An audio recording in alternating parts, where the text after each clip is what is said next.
Hello, friends. Welcome to Akul Mike Live, and I am Chandrakant. Today, we have a very deep subject to discuss. It's about the mental health, especially among the youth. And to have this discussion, I'll be joined by a very senior, very eminent personality. But before we start our discussion, I have to tell you that we are live, and whichever corner of the world you're watching our program, you can actually use the chat function in your social media, in your social media, whichever social media through which you are watching. We will get your question displayed on the screen right there, right now, and we will take your name and respond to your question. So the guest today is Mr. Kevin Cottam. He is the best-selling author. He is the CEO of GoNomading Pte Ltd, and he's joining us from Singapore. So without further ado, let's welcome him.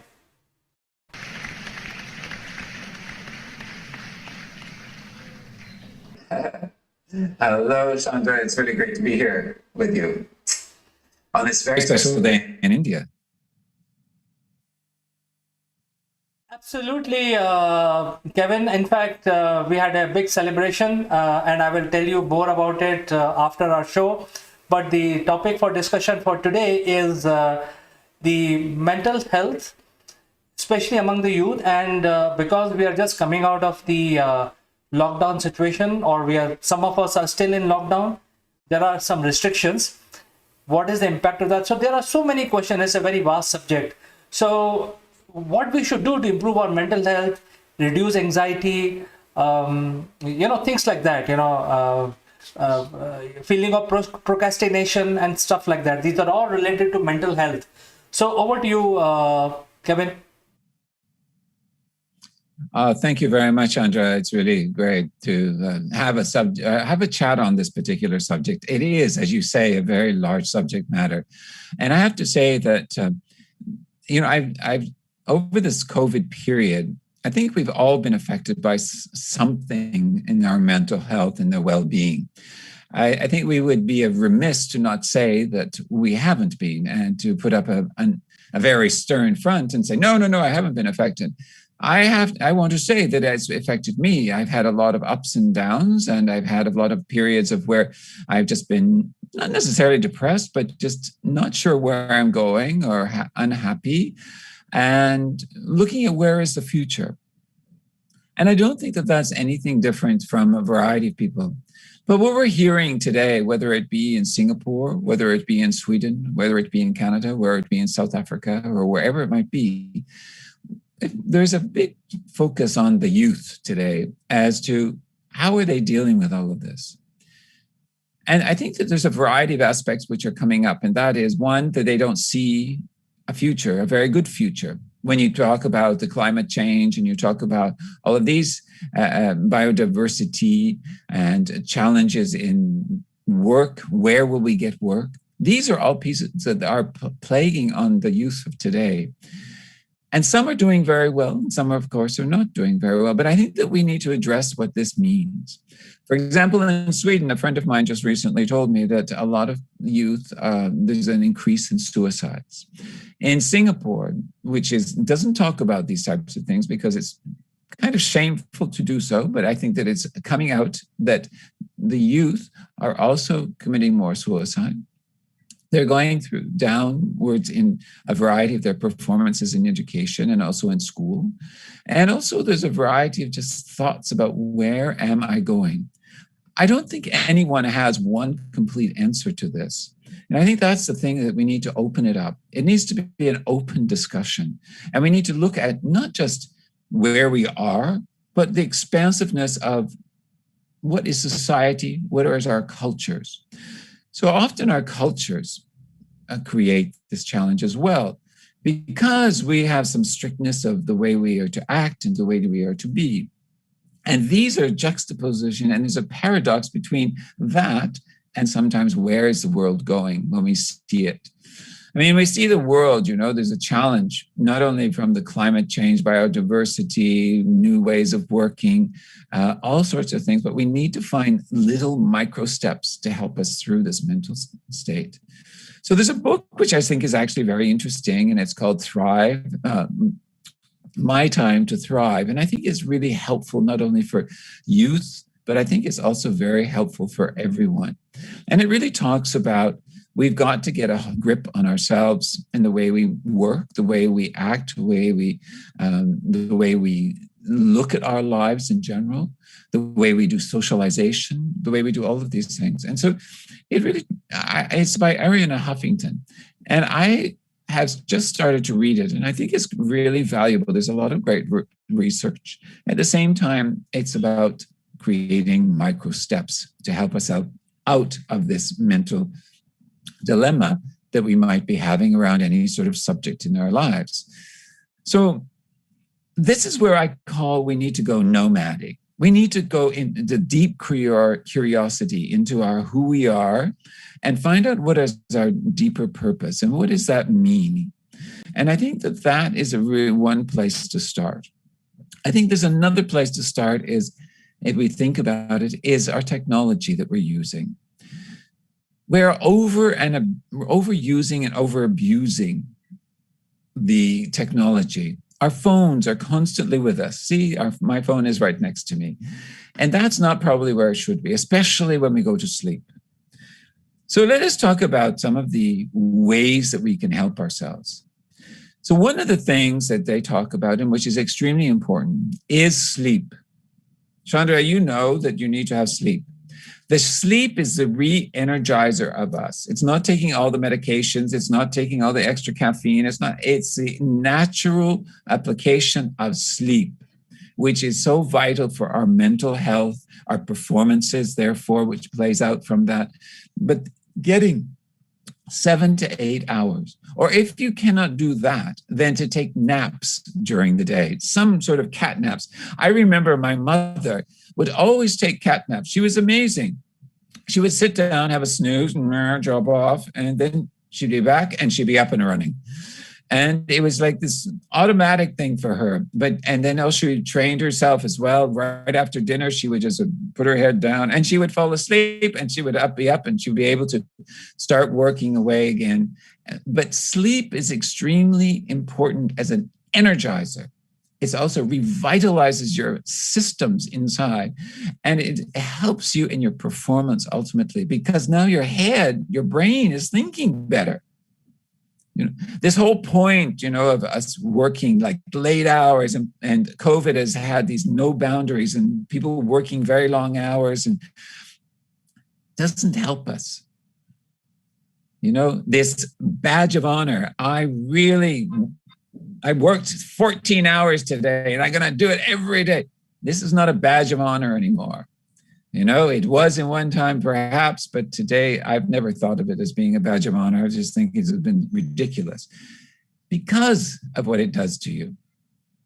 And what do organizations do? They talk about performance indicators, performance of the individuals. They do a performance review. Well, if you don't sleep, your performance is down. Your cognitive thinking is down. It is not as peaked as it could be. So the other thing is also one of the other pieces about helping this sort of mental awareness is also understanding yourself, understanding what is putting these challenges into my body. What is affecting me? Is it somebody on the outside? Is it a person what's saying something?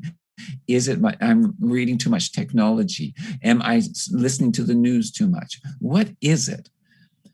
I don't know about you, Chandra, but I at times get over abundance of not only emails, but so much into looking at the different social platforms that I get crazy because it's too much. And I have to have a separation of the noise. So let me talk about the noise. The noise that happens can help, understanding a noise can help our mental health. We need to reduce the noise. Noise comes from inside of our head and outside of our head. It comes from within our body and it comes out. And so this noise comes in different factors. It comes in noises like, people talking, sound, reading newspapers, too much social media, all sorts of things are noise. At the beginning of this year, I realized that I was going into this downfall, downwards. And I realized, okay, I heard this voice inside of me that said, you have to reduce the noise. And so that's what I did. I reduced the noise for a month as I took myself off of social media and only would allow myself X amount of time on each platform per day. That's it. And even though there was like, the addiction, I've got to do it.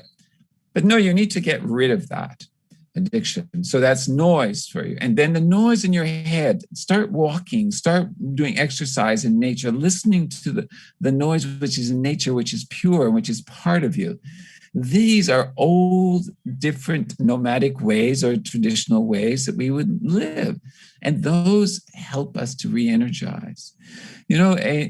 We think that we have gone to the place in our socialization, in our intellectualization of life, that we know everything.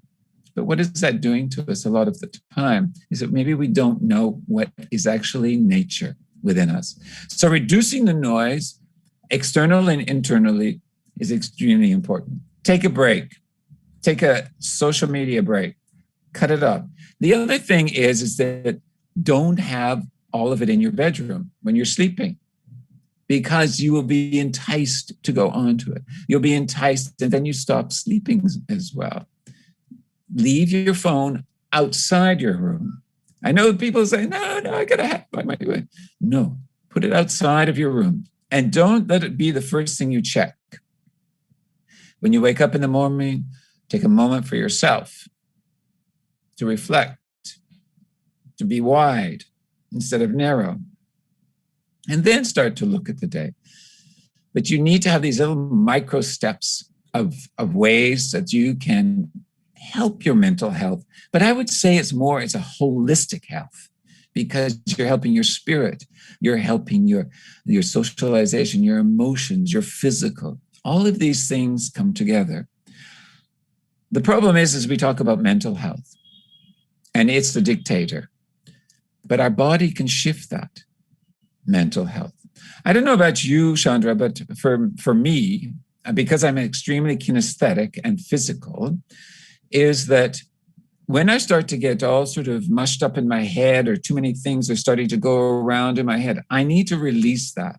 And one of the ways that I release is physicality, is that I go walking, or I go into nature, or I go swimming, or I do dance, or whatever I do. But it releases everything.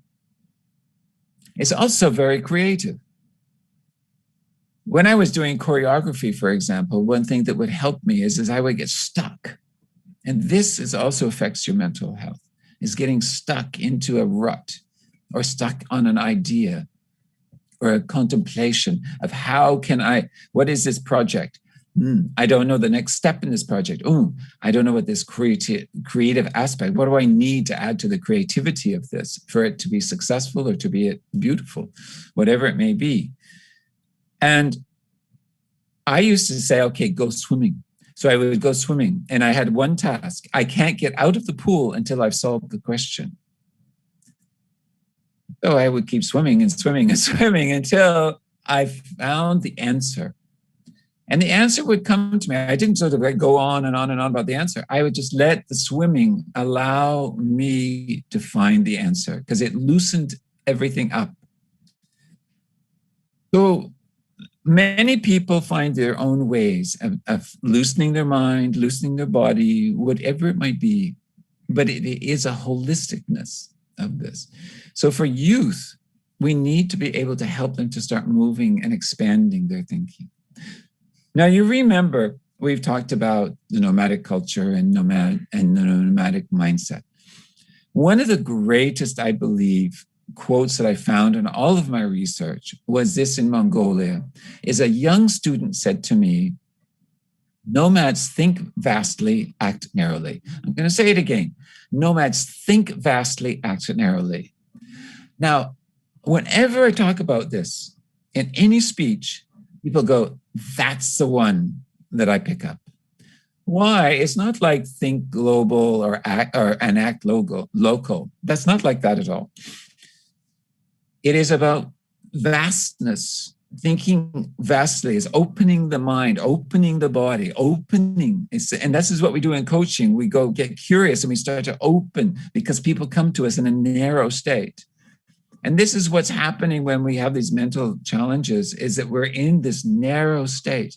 Yesterday, for example, I have a client that is really challenged at the moment, from work, from relationships, from her children, from her mother, it's like everything is like coming at the same time. And I can sense she's in the beginnings of some sort of burnout, which is not a good place to be. And because her mind and everything is so narrow, it's so tight. And we need to be able to find these different mechanisms which will help us to open and to understand it's this width.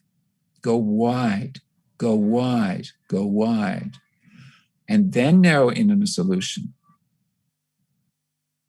That, I think, is what is happening for a lot of us in mental, is one of the things that is challenged, if you take it deeper for mental wellness, is that the youth of today are seeing the challenges of no jobs. But now we need to widen that up and go, well, what other ways can you move forward? You don't have to do everything that is like a doctor or a lawyer or an accountant. There are other things to be able to do in life.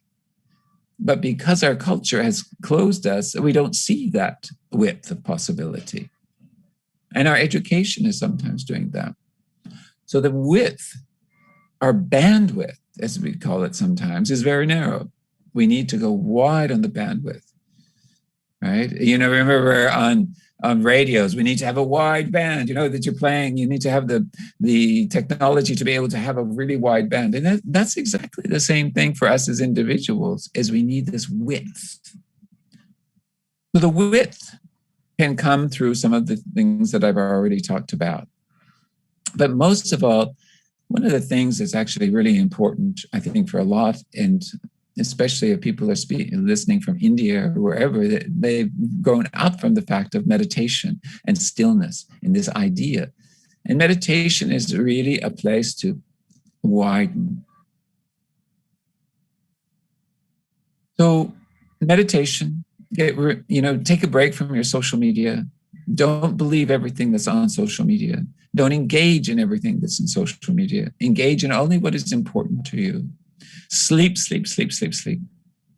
Physical exercise is extremely important, but also to just really understand, to put a context into things that for the youth, for example, not only about where's their future, but what is the planet, is to get them engaged and understanding what's going on so that they become social activists for their own future.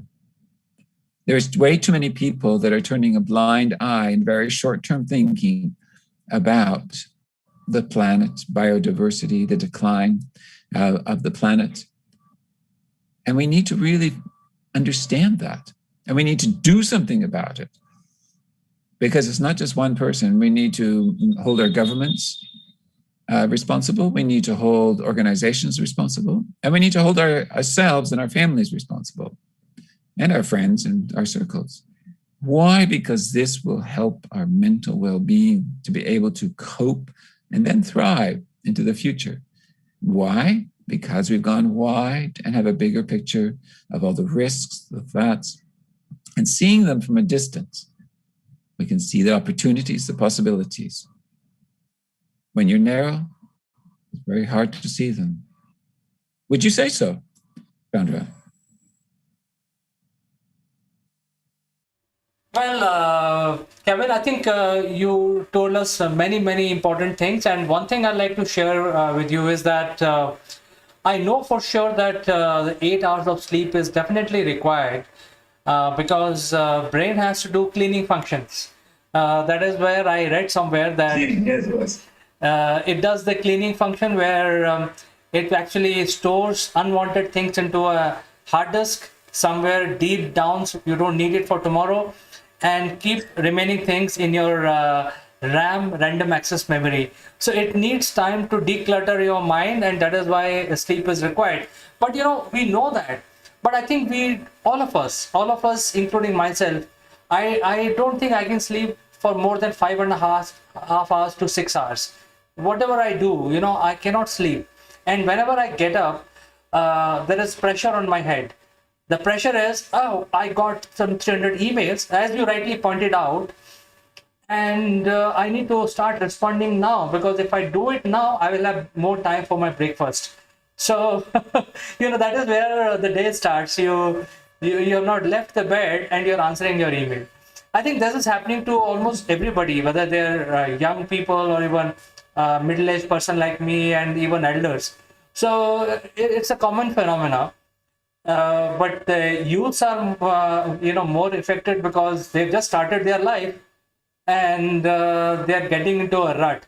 So I think what I am asking you is basically give us a very small solution. You already told us that, hey, keep the mobile outside your bedroom. It's easier said than done, actually. It's an addiction. So I think what you can tell us is, some sort of activity-based regime which youth can follow and change their lifestyle. Is it possible to do it in this program, or you would like to consult some of these people on one-on-one? How does it work, basically, if this is something that people need today?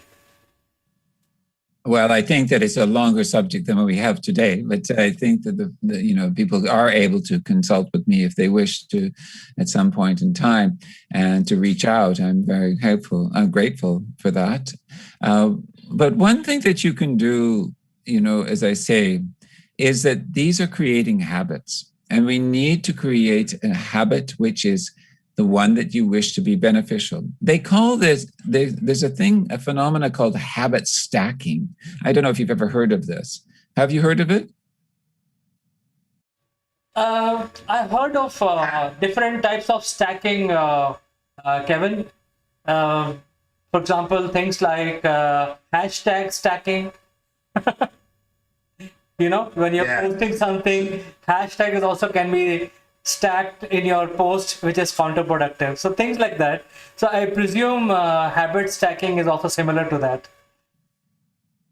Habit stacking is where you have a habit which is that you like and it works well for you, and your new habit that you do it at the same time, which is very not familiar for you, and what the habit that is successful for you will help to motivate the other habit, because it's not alone. It is actually doing. So, for example, in habit stacking, you might be very good at meditation, and it's a ritual for you.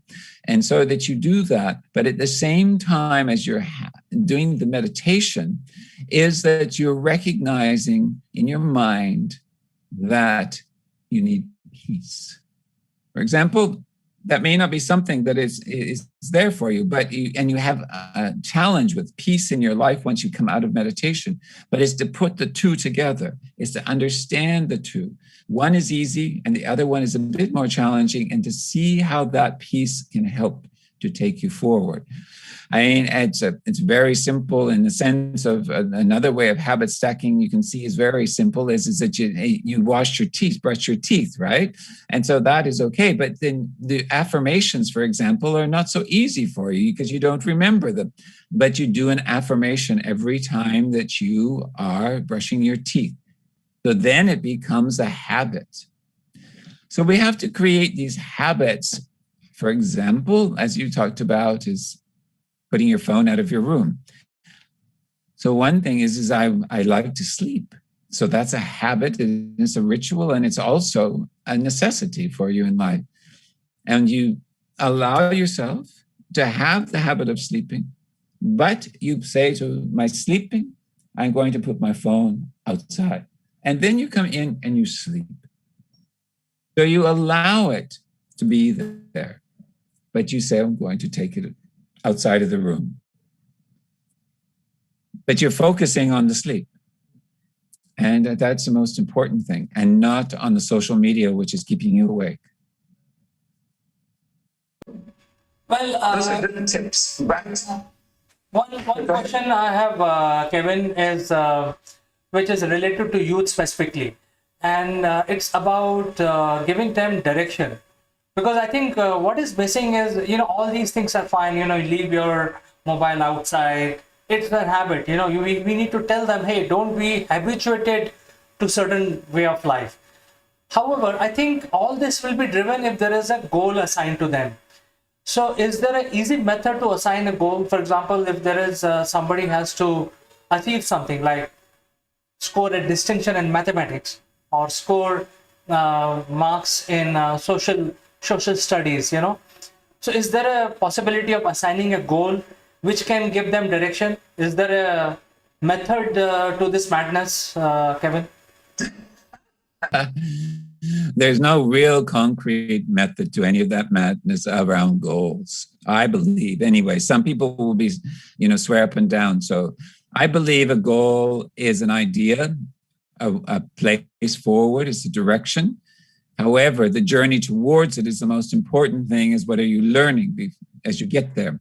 So if your goal is to write an exam, it's not to put the focus on the exam and the goal and getting the marks, but the goal is to reverse that and look at what is the journey, what am I learning, what is in that I can utilize, and then think about the exam when it happens. But if you put the focus on the wrong syllable, as I say it, the wrong syllable being only the marks, then you're going to be pretty stressed and you may not remember everything. So the point here is, yes, it's good to have a goal. Yes, it's good to have a direction, but make sure that you put the focus on the learning journey. And that learning journey, you need to go wide, as I said before you go narrow. Thinking about the goal is quite narrow because it cuts you off from all other types of learning experiences, possibilities, because you're just seeing the end. In your example, I think you started to talk about youth, and I think it's really family it starts with. In family and sharing the values and sharing what is important. Some families don't really give a care about the amount of technology that their children have or how many hours they're on at a time until something happens. However, there's so much documentation. I know an Indian family here, their children were 13 and they still didn't have a phone. She says, I'm not letting them have a phone yet. They're fine. They're learning all sorts of other things. They can go on their computer, but not have a phone. So these types of things is about not allowing yourself to get wrapped up in the social consciousness of every child has a phone. Every child has the latest gadget. Every child has No, it's not living up to the Joneses. It's about what is important that you feel moving forward for the child and their learning journey. Sure, that might be part of their learning journey, but the point here is the values and the purpose that you are giving to them, educating them about the bigger picture of life, what is happening not only in technology and jobs and whichever, but what is happening as far as the climate and getting interested. This is important, I believe, to helping them move forward, is the home and the social interaction, not necessarily on social media. Well, I think this is a very big subject, very vast subject. We can't finish in 20 to 30 minutes. It requires a lot of in-depth analysis, and every individual is different. His needs are different. His mind works differently. So there is no cookie cutter solution available. But the fact of the matter is, Kevin has come forward being such an experienced person. He's actually, he can help you train your mind in order to get focused, in order to sleep well, in order to get decluttered with your habits, and so many other things. It's a huge subject, Kevin. Thank you so much for finding time and joining us, Kevin. It's my great honor to be here with you, and thank you so much for the invitation. Great, Kevin. It was lovely talking to you, and we will catch up in the next show. Until then, I'd like to say goodbye. Bye-bye.